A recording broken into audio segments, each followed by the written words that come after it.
14 अप्रैल से लेकर 20 अप्रैल तक अग्नि सुरक्षा सप्ताह मनाया जा रहा है। इस अवसर पर टाटा स्टील द्वारा अग्नि सुरक्षा एवं जागरूकता प्रशिक्षण कार्यक्रम मीडिया के लिए आयोजित किया गया। इस राष्ट्रीय अग्नि सेवा सप्ताह में बड़ी संख्या में मीडिया कर्मियों ने भाग लिया। टाटा स्टील अग्निशमन विभाग की विशेषज्ञ संतोष शुक्ला ने प्रैक्टिकल एवं थियोरेटिकल प्रशिक्षण दिया। उन्होंने बताया कि अग्नि सुरक्षा को हम 4 वर्गों में बांट सकते हैं। पहली ऐसी अग्नि जो पानी से बुझ सकती है, दूसरा वैसे अग्नि जिसमें बिजली का कनेक्शन रहता है, तीसरा वैसे अग्नि जिसमें गैस का कनेक्शन रहता है।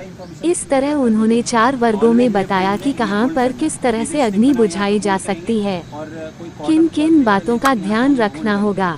उन्होंने बातचीत में बताया कि यह जागरूकता कार्यक्रम हम स्कूल और कॉलेज में भी चला रहे हैं।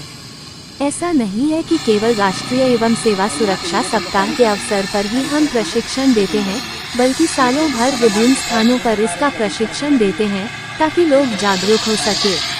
उन्होंने आग बुझाने के बारे में बताएं कैसे अग्निशमन का पिन निकालकर और किस तरह CO2 गैस या कोई अन्य पाउडर का छिड़काव किया जा सकता है, वो खुद करके और मीडिया से भी करवाकर प्रशिक्षित मीडिया कर्मियों को किया, जिससे मीडिया कर्मी काफी लाभान्वित हुए।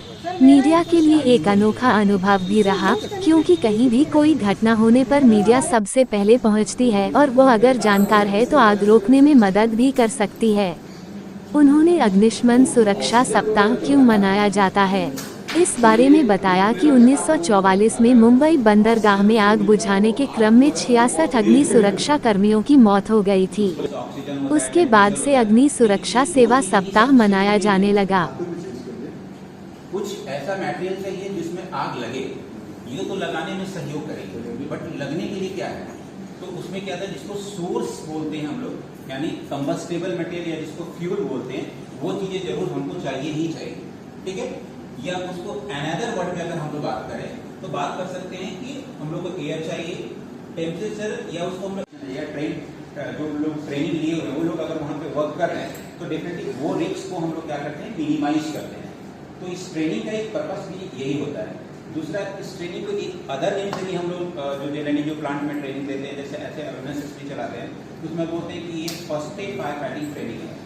तो बेसिकली क्या होता है कि ये इनिशियल लेवल का ट्रेनिंग होता है, जो क्या होता है कहीं भी जब फायर होता है तो इनिशियली उसको हम लोग कैसे कंट्रोल करेंगे, उसके क्लियर है।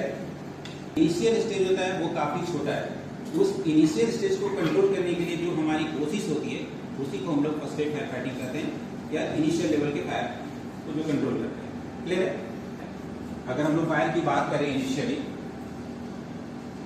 कि फायर क्या है, तो हम लोग अभी तक क्या जानते हैं फायर के बारे में?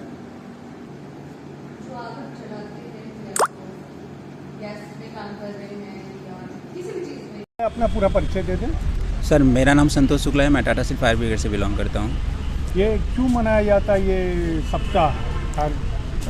सर, जैसे कि हम लोग सेशन में भी बात कर चुके हैं कि ये 14 से 20 अप्रैल बेसिकली क्या होता है कि बॉम्बे डॉकयार्ड पे 1944 में ये एक इंसिडेंट हो गया जिसमें 66 जो फायर फाइटर थे उनका डेथ हो गया था, तो उन्हीं की याद में हम लोग ये मनाते हैं।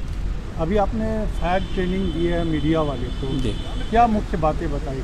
सर, उसमें हमने बताया कि बेसिकली फ़ायर क्या होता है और कितने क्लास के फ़ायर होते हैं, अगर फायर लग जाता है तो उसको कैसे कंट्रोल करेंगे, डोमेस्टिक फायर्स में किन किन चीज़ों का ध्यान रखा जाए, किचन्स में क्या क्या चीज़ को हम लोग ध्यान रख सकते हैं, कौन से एक्सटिंग्विशर घर के लिए एप्लीकेबल होते हैं, बाहर में अगर आउटडोर फायर हो जाता है उसमें कैसे हम लोग कैसे कंट्रोल करेंगे, इलेक्ट्रिकल फायर होता है तो उसको हम लोग कैसे कंट्रोल कर सकते हैं, LPG में फायर होता है तो उसको हम लोग कैसे कंट्रोल करते हैं, इसके बारे में हमने आपको आइडिया बताया। फायर सेफ्टी के बारे में और कहाँ आप लोग ट्रेनिंग देते हैं? सर, बेसिकली स्कूल्स हुआ, सोसाइटीज़ हुआ, कम्युनिटी सेंसस हुआ, प्लांट टेबल में हुआ, तो ये सारे लोग इंक्लूडिंग मीडिया एंड लोगों को जितना अवेयर कर पाएँ उतनी हमारी कोशिश रही कि हम लोग अवेयर कर पाएँ। किन बातों का ध्यान रखना चाहिए ताकि इस तरह की दुर्घटना ना हो? सर, बेसिकली जितना भी फ्लेमेबल मटेरियल है उसके पास में कोई भी इग्निशन सोर्स वाली चीज़ें नहीं रहे, और बहुत सारे फ्लेमेबल मटेरियल को एक साथ हम लोग मतलब नहीं रखें, और सिरज जो कम से कम अरेंज वे में रहो, और फ्लेमेबल चीज़ों को कम से कम क्या होता है कि घर के बाहर ही रखें तो ज़्यादा बेटर है, और कम से कम उसको घर में रखें ताकि फायर के जो चांसेस है वो कम हो जाए। इलेक्ट्रिकल फायर के लिए स्टैंडर्ड इलेक्ट्रिकल वायरिंग वगैरह यूज़ कर सकते हैं, स्टैंडर्ड इलेक्ट्रिकल सॉकेट है, सब कुछ